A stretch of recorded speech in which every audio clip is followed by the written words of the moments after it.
कुणाला सिद्धीचं लागील झालं, कोणाला परश्याचं लागील झालं, कोणाला त्या डोळे उडवणाऱ्या प्रियाचं लागील झालं. पण मला आनंद वाटते आमच्या श्री संत ज्ञानोबा वारकर शिक्षण संस्थेतील विद्यार्थ्यांना छत्रपती शिवाजी महाराजांच्या विचारांचं लागील झालं. जे का रंगले गांधले त्याची म्हणे जो आपुले तोची साधू ओळखावा देव तेथीची जाणावा. हा खऱ्या अर्थाने संपूर्ण जगाला दैवत्वाचा संदेश देणारे जगद्गुरु तुकोबार आहे. नाचू कीर्तनाचे रंगी ज्ञान दीप लावू जगी असे म्हणणारे संत नामदेवराव. अवघाची संसार सुखाचा करीना आनंद भरीन तिन्ही लोकी असे म्हणणारे संत ज्ञानेश्वर महाराज. तसेच संत जनाबाई, संत मुक्ताबाई, संत सोपानदेव, संत निवर्तीनाथ. जिच्या प्रत्येक गौरीमधून विठ्ठल विठ्ठल आवाज येत होता त्या संत जनाबाई. अरे जेवणाचे ताट मोराले भाकरी हातात घेऊन का, पण तुमच्या पोराला शिकवा. कारण तुमचं पोरग शिकलं तर दिल्लीच्या तख्तावर जाऊन भाषण करल आणि तुमचं पोरग नाही शिकलं तर बोरी बंदरच्या स्टेशनला जाऊन हमाली करल असे म्हणणारे संत गाडगे महाराज. तसेच अरे बाप मरा, अरे बाप मरा, 3 दिन में तेरा बाप कौवा कैसे बना, कौवा गांव के सामने आया, गाय के सामने आया, उसी को तूने चावल डाला, जिंदा बाप के पेट में तूने क्या डाला क्या नाही असे म्हणणारे आणि दोह्याच्या माध्यमातून समाजजागृती करणारे संत कबीर. तसेच ज्या मातेने अवघ्या आपल्या आयुष्याचा संसार बाजूला सारून या महाराष्ट्राच्या मातीमध्ये 2 छत्रपती बहाल केले त्या राष्ट्रमाता राजमाता आऊसाहेब जिजाऊ. स्वराज्य निर्माण करायचं असेल तर त्या काळात सगळ्यात मोठं ज्ञान आपल्याकडे असलं पाहिजे. आणि ज्यांनी भोगी पताका छत्रपती शिवाजी महाराजांच्या हातामध्ये दिली आणि हिंदवी स्वराज्य निर्माण करण्यासाठी त्यांना सहाय्य केलं असे हिंदवी स्वराज्य संकल्प शहाजीराजे भोसले. अरे ज्यांचा इतिहास वाचताना डोळ्यातून अश्रूच्या धारा वाहतात आणि त्या अश्रूच्या धारेतून पडणाऱ्या प्रत्येक अश्रूमध्ये एक जिवंत आणि ज्वलंत छावा दिसतो. तो छावा म्हणजे छत्रपती संभाजी महाराज. दादांनो, नका करू उपात थांबा आपला घात, सामर्थ्य न जाव व्यर्थ, काहीसा अर्थ येऊ द्या रे. हा देश माझा जरासे याचे भान राहू द्या रे. हा देश माझा जरासे याचे भान राहू द्या रे. तलवारीपेक्षा तीक्ष्ण नजरेची धार आहे महाराष्ट्राची वाघीण तू भवानीचा वार आहे.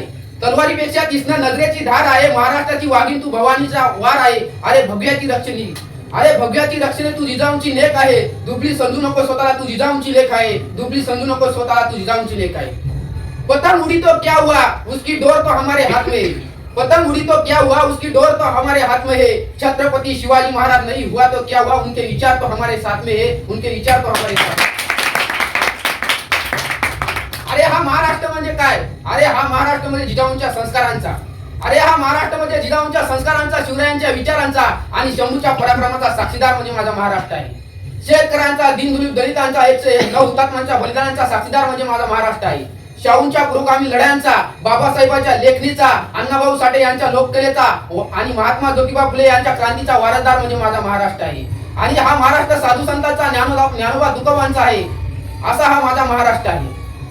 अरे या महाराष्ट्राचा इतिहास कोणी लिहिला, अरे या महाराष्ट्राचा इतिहास शाहिरांच्या ताफांनी, घोड्यांच्या टापांनी, सह्याद्रीच्या हिरव्या पिवळ्या शालीनी आणि सह्याद्रीच्या नालीनी, सुखाने लढतो म्हणून सुखाने मरतो म्हणून घोडकिंडीची पावनखिंड करणारा बाजी प्रभू देशपांडे काय. आधी लगन कोंड्यानाचे नंतर लगन रायबाचे असे म्हणणारे तानाजी मालुसरे काय. अरे तलवारीचं मानेवरती 30 टोक असतानाही बचेंगे तो और भी लढेंगे असे म्हणणारे दत्ताजी शिंदे काय. आणि दुश्मनाच्या दरबारात असून सुद्धा आपल्या मित्राची प्रशंसा करणारे कवी कलसकार या चिरकर बाल मर्द मावळ्यांनी या महाराष्ट्राचा इतिहास लिहिला, या महाराष्ट्राचा इतिहास लिहिला. अरे दादांनो, लाखो लोक जन्माला येतात, अरे दादांनो लाखो लोक जन्माला येतात, लाखो लोक मरतात, लाखो लोक दररोज जन्माला येतात, लाखो लोक मरतात, पण त्यांच्या जन्माची आणि मृत्यूची नोंद कोणताही इतिहास ठेवत नाही. पण असा एक राजा या महाराष्ट्राच्या मातीच्या हिंदुस्थानामध्ये जन्माला आला, त्याच्या जन्माची नाही, मृत्यूची नाही, पण पूर्ण आयुष्याची आणि हिंदवी स्वराज्याची इतिहासाची सुद्धा जाणीव या जगाच्या इतिहासाला ठेवायला लागली, जगाच्या इतिहासाला ठेवायला लागली. तुम मुझे खून दो मैं तुम्हें आजादी दूंगा असे म्हणणारे सुभाषचंद्र बोस आम्हाला पाहायला मिळत नाही. मगर तू मेरी नहीं हो सकती तो किसी की भी नहीं हो सकती असे म्हणणारे पोरं मात्र गल्लोगल्ली पाहायला मिळतात. ही या महाराष्ट्राची सध्या शोकांतिका आहे. नाचो कीर्तनाचे रंगी नान दीप लावू जगे असे म्हणणारे नामदेवराव आम्हाला पाहायला भेटत नाही. पण आवाज वाजे डीजे तुला आईची शपथ आहे असे म्हणणारे पोरं मात्र आम्हाला गल्लोगल्ली पाहायला मिळतात. दादांनो, आपल्याला छत्रपती शिवाजी महाराजांना बंदा रुपया सकट ठणठणपणे वाजायला शिकवलं.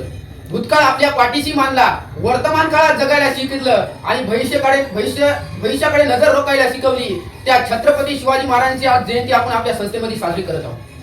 तसेच देवावर पिते देवावर मिळते देव खाते अशी म्हणणारी संत जनाबाई आसन पृथ्वी शेषाच्या मस्तकावरती आदरलेली नसून तमान शेतकऱ्यांच्या कष्टकऱ्यांच्या तळहातावर उभी आहे आणि ज्यांनी रशियामधून जाऊन छत्रपती शिवरायांचं पोवाड्यांचं गुणगान केले ते अण्णाभाऊ साठे असतील. या सर्व महापुरुषांना मी प्रथमतः अभिवादन करतो व मी माझ्या व्याख्यानाला सुरुवात करतो. या महाराष्ट्राची परिस्थिती छत्रपती शिवाजी महाराज जन्मपूर्वी कशी होती? या महाराष्ट्राच्या मातीमध्ये 5 सुलतानी सत्ता थैया थैया नाचत होत्या. आपल्या हिंदूची मंदिरं लुटली जात होती. गवतांच्या काडीला सुद्धा उगवण्याची भीती होती, बियांना सुद्धा भीती होती. घोड्यांचा जसा टापांचा आवाज आला तशी आपली रेत पळून जाती. त्यांच्या पोटच्या पोराला जिवंत ठेवण्यासाठी ते सह्याद्रीच्या दऱ्याखोऱ्यामध्ये आपली रेत राहत होती. झाडाचा पाला खात होती. कोल्या कुत्र्याच्या भीतीने एवढी आपली रेत काय झाली होती, त्यांच्या मनामध्ये भीती निर्माण झाली होती. त्या काळामध्ये एक छत्रपती शिवाजी महाराजांच्या जन्मापूर्वी एक खंडागळे नावाचा हत्ती उसळला. त्या खंडागळे नावाच्या हत्तीला शांत करण्यासाठी एक जाधवांची तुकडी होती आणि एक भोसल्यांची तुकडी होती. जाधवांच्या तुकडीचे नेते होते लखुजी जाधव, दत्ताजी जाधव आणि भोसल्यांच्या तुकडीचे पुढारी होते संभाजी भोसले. दोघांमध्ये युद्ध राहिला, हत्ती बाजूलाच राहिला. दोघांमध्ये युद्ध झालं. संभाजीराजांनी दत्ताजीवर वार केला. दत्ताजी मरण पावला. त्यानंतर लखुजी जाधव समोर आले. लखुजी जाधव म्हणजे जिजामातेचे वडील. लखुजी जाधवांनी संभाजीवर वार केला. संभाजी मारला गेला. जावाई समोर आला. मात्र युद्ध तिथंच थांबलं. पण माझ्या जिजामातेनं रडायचं कुणासाठी? माझ्या जिजामातेने रडायचं कुणासाठी? एकीकडे सत्ता भाऊ गेला दत्ताजी, एकीकडे स्वतःचा दत्ताजी मेला म्हणून दत्ताजीचं प्रेत घेऊन जाधवांची माणसं गेली आणि संभाजी मेला म्हणून संभाजीचं प्रेत घेऊन भोसल्यांची माणसं आली. पण माझ्या जिजामाता रडायचं कुणासाठी? माझ्या जिजामाता रडत होत्या या नादान जनतेसाठी. माझ्या जिजामाता रडत होत्या या गोरगरीब जनतेसाठी. माझ्या जिजामातेला बहुजनांचं स्वराज्य आणायचं होतं, गोरगरिबांचं स्वराज्य आणायचं होतं. या गोरगरीब जनतेला न्याय मिळवून द्यायचा होता. मग माझ्या राजमाता जिजाऊंनी शिवाय देवीला प्रार्थना केली, हे शिवाय देवी असा मला एक राजा दे, असा एक मला राजा दे जो या गोरगरीब जनतेला, दीनदुबळी जनतेला न्याय देईन आणि हिंदवी स्वराज्य निर्माण करीन. आणि तसंच झालं. शिवाय देवीनं राजमाता जिजामातेची प्रार्थना ऐकली. जगदंबेला त्रिवेशात सगळ्यात मोठं स्वप्न पडलेलं म्हणजे राजमाता जिजाऊ मासाहेब आहे. तसंच झालं. 19 फेब्रुवारी 1630 रोजी सनई चौघडे वाजू लागले. सह्याद्रीच्या कडे कपारी एकच नाव गुंजू लागलं, शिवबा जन्माला आला, शिवबा जन्माला आला. आणि 19 फेब्रुवारी 1630 रोजी राष्ट्रमाता राजमाता आऊसाहेब जिजाऊ आणि शहाजीराजे भोसले यांच्या पोटी छत्रपती शिवाजी महाराजांचा जन्म झाला. म्हणूनच म्हणतात, अरे कोणीतरी म्हणतं की किसी के पेट में से पाप पैदा होता था, किसी के पेट में से बाप पैदा होता था, किसी के पेट में से सांप पैदा होता था, मगर जिजाऊ महासाहेब ऐसी माँ थी जिसके पेट में से बापों का बाप पैदा हुआ था. पण आज आम्हाला शिवाजी महाराज जन्माला कसं आम्ही घालावं? मला तर वाटते आजकाल शिवाजी महाराज पुन्हा जन्माला येणं खूप मुश्किल आहे. कारण आज काय होते, आज आमच्या जिजामाता गर्भातच जिजामातेला मारत आहे. आज आमच्या जिजामाता गर्भातच जिजामातेला मारत आहे. जर गर्भामध्ये जिजामाता जर मारली गेली तर आपला शिवाजी राजा कसा जन्माला येईल? ही आजच्या काळाची शोकांतिका आहे. आज प्रत्येक आईला छत्रपती शिवाजी महाराजांचा मुलगा जन्माला यावा आपल्यापोटी असं प्रत्येक आईला वाटतं.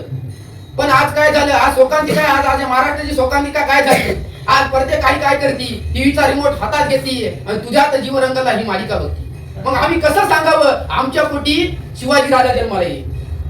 आमचे शहाजीराजे आताचे काय करतात? आमचे शहाजीराजे आताचे काय करतात? दुकानात जातात, दारूची बॉटल घेतात आणि घरी लेझिम खेळी झुलत येतात आणि पुन्हा म्हणतात आमच्या पोटी शिवाजी राजा जन्माला यावा. अहो कसा येईल तुमच्या पोटी शिवाजी राजा जन्माला? शिवाजी राजा जन्माला येते राष्ट्रमाता जिजामातेच्या संस्कारातून. आपल्याला राष्ट्रमाता जिजामाता ज्यांनी शिवराजांना संस्कार दिले त्याचे संस्कार आपल्याला आपल्या मुलाला देता आले होते, तर कुठे शिवाजी महाराज जन्माला येईल? आज या महाराष्ट्राला असं बी झाले महाराज. आज काय झाले माहित आहे का? मम्मी आणि डॅडचा जमाना आलेला आहे. मॉम डॅडचा जमाना आलेला. या मॉम डॅडच्या जमान्यामध्ये मम्मी कधी रमी खेळायला लागली हे आम्हाला आमचंच कळलं नाही. मम्मी कधी रमी खेळायला लागली हे आम्हाला आमचंच कळलं नाही. आणि आमचा डॅड कधी ग्रँडी प्यायला लागला हे बी आम्हाला आमचं कळालं नाही. पण कधी त्या दोघांच्या भानगडीमध्ये आमच्या मुलांचा लॉलीपॉप झाला हे बी आम्हाला कळलं नाही. दादांनो, सांगायचा उद्देश एकच आहे. छत्रपती शिवाजी महाराजांचं चरित्र हे वाचायचं नसतं, छत्रपती शिवरायांचं चरित्र हे ऐकायचं नसतं, तर छत्रपती शिवाजी महाराजांचे चरित्रातून आपण प्रेरणा घेतली पाहिजे आणि ती प्रेरणा घेऊन त्यांचे विचार घेऊन ते आपल्या दैनंदिन क्रियेमध्ये त्यांचे विचार आपण आणले पाहिजे, हेच मला तुम्हाला सांगायचं आहे.